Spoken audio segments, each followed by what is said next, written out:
One કવચ પાવાગઢ પર્વતની તળેટીમાં રોપાયેલું આધ્યાત્મિક રક્ષણ કવચ આરોગ્ય ભારતીના રાષ્ટ્રીય સંગઠન મંત્રીએ મુલાકાત લીધી।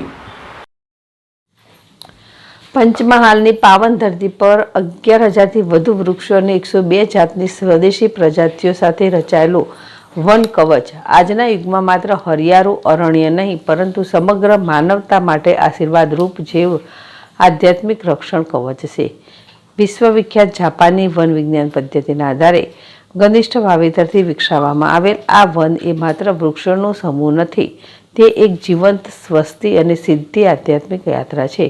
અહીંની ખાસિયત છે કે ગુજરાતના સ્વદેશી છોડ, વેલા અને વૃક્ષો રોપવામાં આવ્યા છે। સ્વદેશી છોડ વાવવાથી જમીનનું સંરક્ષણ, પશુ પક્ષી, કીટ પતંગ માટે અનુકૂલન અને ધરતી વિરાસત સાચવવા પરમ ઉપયોગી છે। આ માત્ર વૃક્ષો નહીં, પણ સૃષ્ટિના રક્ષક, પશુ પંખી, પતંગિયા અને મૃગજળથી ભરેલ નાના નાના જીવચર તત્વો માટે નિવાસસ્થાન છે। કિરણ ગોહિલ, ZSTV, પંચમહાલ।